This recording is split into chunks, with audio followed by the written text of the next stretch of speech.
Good morning बच्चों। Chapter 8 पिता का पत्र आज हम पढ़ेंगे। क्या पढ़ेंगे? चैप्टर 8 पिता का पत्र। प्रस्तुत पाठ में नेहरू जी ने पत्र के द्वारा अपनी पुत्री इंदिरा को देश तथा स्वतंत्रता संग्राम के विषय में जानकारी दी है। ये पत्र के द्वारा जो नेहरू जी थे अपने बेटी इंदिरा गांधी को क्या किए हैं? स्वतंत्रता के बारे में बताए गए हैं।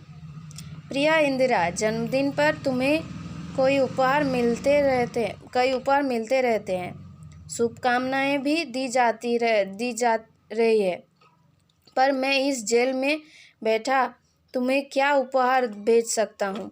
हाँ, मेरी शुभकामनाएं सदा तुम्हारे साथ रहेगी। क्या तुम्हें याद है कि जॉन ऑफ आर्क की कहानी तुम्हें कितनी अच्छी लगी थी? तुम स्वयं भी तो इस तरह बनना चाहती थी, पर साधारण पुरुष तथा स्त्रियां इतनी साहसी नहीं होती। वे तो अपनी प्रतिदिन के कार्यों, बाल बच्चे तथा घर की चिंताओं में ही फंसी रहती हैं। परंतु एक समय ऐसा आ जाता है कि सभी लोगों में असीम उत्साह भर जाता है। साधारण पुरुष वीर बन जाते हैं और स्त्री वीरांगना बन जाती है।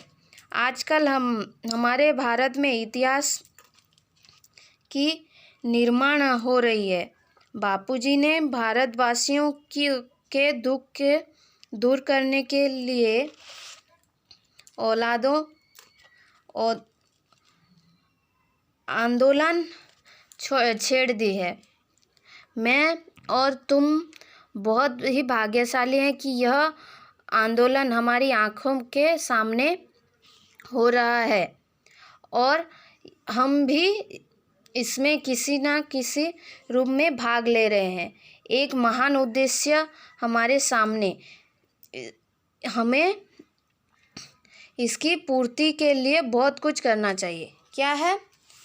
जो नेहरू जी थे अपनी बेटी इंदिरा गांधी को खत लिख रहे हैं। वो जेल में थे तो अपनी बेटी इंदिरा गांधी को खत लिख रहे हैं उनके जन्मदिन पर।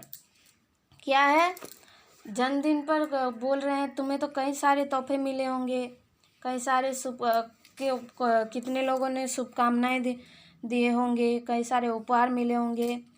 मैं तो जेल में हूँ।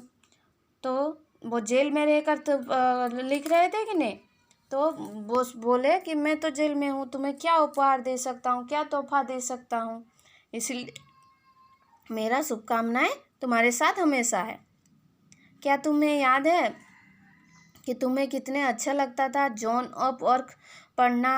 अच्छी लगता था, तुम्हें बहुत अच्छा लगता था पढ़ना। तुम उस तरह ही बनना चाहती थी, लेकिन क्या कर सकते हैं, साधारण पुरुष और स्त्रियां इतना साहसी नहीं होती। जो साधारण पुरुष और स्त्रियां इतना साहसी नहीं होती जॉन ऑफ आर्क जैसे।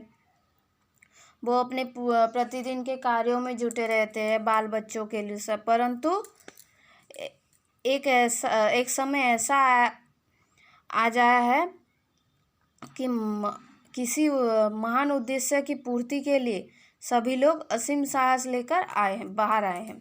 मतलब ये एक ऐसा टाइम है, एक ऐसा समय है कि सब लोग जो भी हैं, साधारण लोग भी वीर बनकर खड़े हो गए हैं। आजकल हमारे भारत में इतिहास लिखी जा रही है, इतिहास का निर्माण हो रहा है कि बापूजी भारतवासियों को दुख, जो अंग्रेज हम लोग को शासन कर रहे थे, उसको अंग्रेज़ों को दूर करने के लिए उन्होंने आंदोलन छेड़ रखा है, आंदोलन कर रहे हैं। हम कितने भाग्यशाली हैं कि इस आंदोलन को हम अपने आँखों के सामने देख रहे हैं। हम भी इससे एक महान उद्देश्य मानकर हम भी इससे लड़ना चाहिए, इसमें भाग लेना चाहिए।